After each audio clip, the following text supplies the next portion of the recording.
Kozhikode താമരശ്ശേരിയിലെ fresh cut factory തുറന്ന് പ്രവർത്തിക്കാൻ ഹൈക്കോടതിയുടെ അനുമതി. ആവശ്യമെങ്കിൽ പോലീസ് സംരക്ഷണവും നൽകണം. പ്ലാന്റ് പ്രവർത്തിക്കുന്ന സമയം വീണ്ടും പരിശോധന നടത്താൻ മലിനീകരണ നിയന്ത്രണ ബോർഡിനും ഹൈക്കോടതി നിർദ്ദേശം നൽകി. ഈ മാസം 20-ന് മുൻപ് റിപ്പോർട്ട് സമർപ്പിക്കണമെന്നാണ് കോടതിയുടെ നിർദ്ദേശം.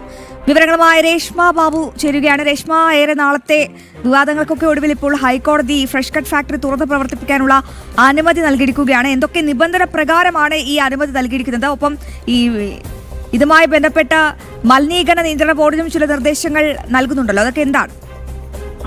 അശ്വതി, ഫ്രഷ് കട്ട് അറവ് മാലിന്യ സംസ്കരണ പ്ലാന്റ് തുറന്ന് പ്രവർത്തിപ്പിക്കാം. ഇതിന് അനുമതി ഹൈക്കോടതി ഇപ്പോൾ നൽകിയിട്ടുണ്ട്. പക്ഷേ മലിനീകരണ നിയന്ത്രണ ബോർഡ് ഈ തുറന്ന് പ്രവർത്തിക്കുന്ന ഫ്രഷ് കട്ട് സ്ഥാപനത്തിലെത്തി, അവിടുത്തെ പ്ലാന്റിലെത്തി പരിശോധന നടത്തണം. പരിശോധന നടത്തിയ ശേഷം ഈ മാസം 20-ന് മുൻപ് തന്നെ മലിനീകരണ നിയന്ത്രണ ബോർഡ് വ്യക്തമായിട്ടുള്ള റിപ്പോർട്ട്, വിശദമായിട്ടുള്ള റിപ്പോർട്ട് ഹൈക്കോടതിയിൽ സമർപ്പിക്കുകയും വേണം. ആ റിപ്പോർട്ട് ഹൈക്കോടതി പരിഗണിക്കുക തന്നെ ചെയ്യും. ഫ്രഷ് കട്ട് നൽകിയ ഹർജിയിലാണ് ഇത്തരമൊരു അനുകൂലമായിട്ടുള്ള നടപടി ഹൈക്കോടതിയുടെ ഭാഗത്തുനിന്നും ഉണ്ടായത്. നേരത്തെ മലിനീകരണ നിയന്ത്രണ ബോർഡ് ഫ്രഷ് കട്ട് അടച്ചുപൂട്ടാനായിട്ട് ഉത്തരവിട്ടിരുന്നു.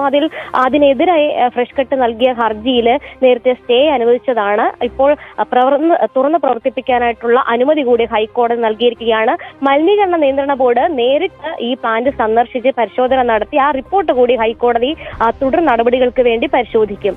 അശ്വതി, ശരി, വിവരങ്ങൾ വ്യക്തമാണ് രേഷ്മ.